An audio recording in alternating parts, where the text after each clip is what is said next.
Viktor Gyokeres is the name everyone has been talking about for the last couple of months. Today, I will break down why Gyokeres is outshining Haaland, how the Swede became a European football superstar, and what all the fuss is about. I'll cover Viktor's 4 biggest superpowers and throw in some potential clubs for the next big move. Let's begin. Steady progress.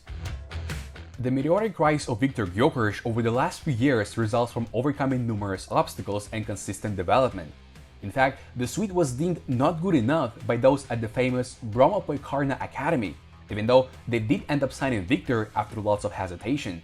And just as he joined, he started banging goals in. At 17, Gyokeres debuted for the senior team in Sweden's second division, and just 12 days later scored the brace in a cup game, yet the club got relegated by the end of the season.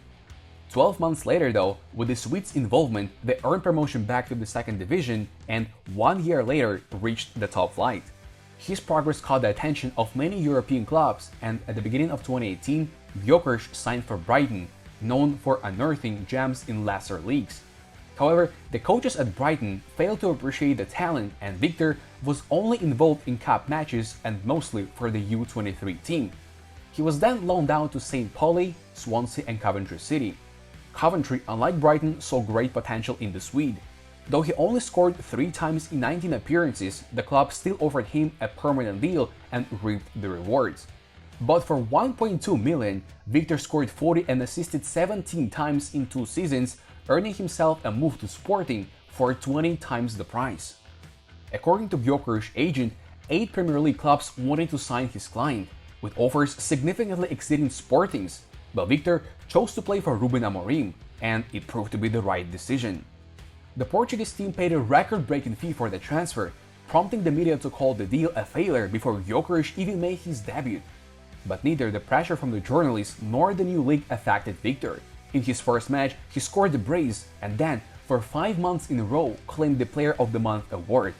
By the end of the campaign, he bagged 43 goals in 50 games, won the Portuguese league, and became the top scorer, as well as the MVP of the season. Over the summer, Viktor underwent knee surgery, but that didn't halt his progress. This season, the Swede has already scored 18 goals in 14 fixtures in the Portuguese league. But Gyokeres isn't just excelling domestically. He has 13 goal contributions in 7 Nations League matches and 5 in 5 Champions League games. Furthermore, by scoring a hat-trick against Man City, Viktor became only the 3rd player after Messi and Kunku to net 3 goals against the Citizens in a single Champions League match, and also the 2nd Swede after Ibrahimovic to score 3 in a Champions League encounter. He is also the first Sporting player since 1982 with a hat-trick in the competition. The progress is crazy. From a relatively low-scoring championship player with 0 appearances in top-tier leagues, Gyokeres has transformed into a prolific goalscorer, dominating all competitions and desired by almost every top club. And the foundation of all this is the second reason: great finishing. When Viktor went on loan to Coventry, Brighton's U23 coach Simon Rusk said the Swede would start progressing once he improved his footballing instincts and intelligence. Eddie Vivish, Coventry's former assistant coach, added that the forward wasn't physically strong enough. But everything changed after signing a permanent deal with Coventry. The shy striker evolved into an unstoppable machine. He hit the gym hard, practiced shooting for hours every day, and significantly improved his tactical awareness and ball control. The effort immediately paid off. In the 2021 season, Gyokeres only managed 3 goals, converting just over 16% of his shots. The following season, he scored 17, bumping his conversion rate to 18%, which placed him in the top 25 forwards in Europe for that metric. His shot accuracy increased from 44 to nearly 66%. For comparison, Haaland's shot accuracy last season was 55. And since I've mentioned Erling, let's address whether he's really worse than Gyokeres, a claim made by former Real Madrid player Rafael van der Vaart. Considering overall goal scoring throughout their careers, the Norwegian does have an overwhelming advantage: 314 goals in 391 matches for club and country compared to Viktor's 219 in 417 games. This translates to an average of 0.8 and 0.5 goals per game respectively. However, taking into account only the 23-24 season stats, Gyokeres is currently ahead. Viktor also trumps Erling for conversion rate. According to SofaScore's data, the last season in the Portuguese league, he averaged 1.8 shots on target per game, converting 25% of his attempts. Haaland had 1.9 shots and a 22% conversion rate in the Premier League. Furthermore, the Sporting forward missed fewer big chances, 12 compared to Erling's 34. Haaland's only advantage here is minutes per goal, 95 versus Gyokeres 101. Of course, we must consider that Haaland plays in the top league against strong opponents, but do you hear the Champions League tune?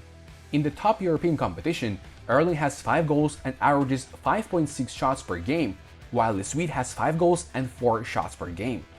The Norwegian has already missed 7 big chances and has an 18% conversion rate, while Viktor's figures are considerably better, 3 missed chances and a 25% conversion rate.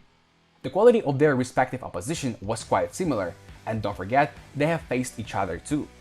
Finally, let's compare expected goals. Since the start of the 23-24 season, Viktor has accumulated 43.5 expected goals in the domestic league and European competitions, scoring 55.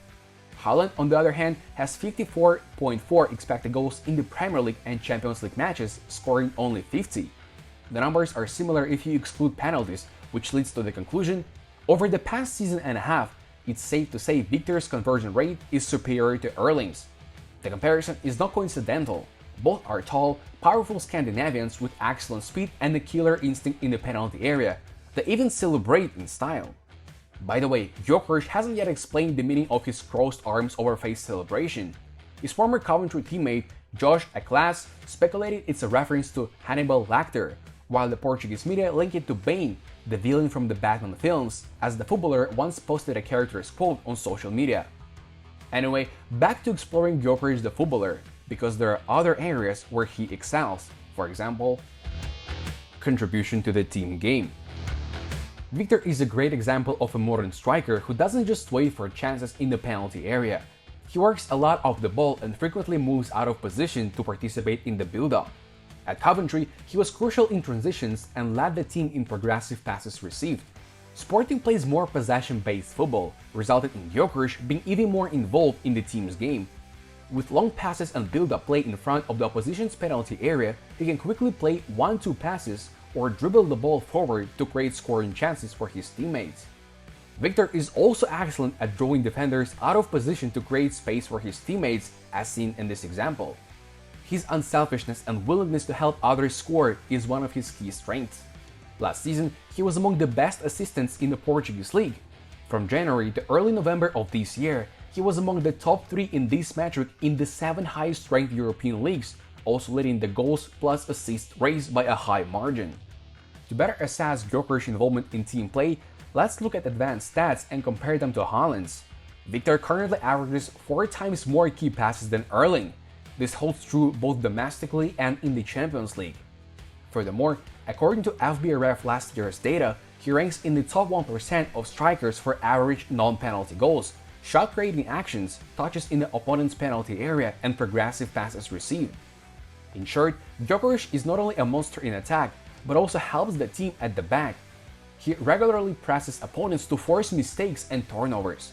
Besides, thanks to smart positioning, he frequently pressures goalkeepers, preventing them from passing to nearby defenders.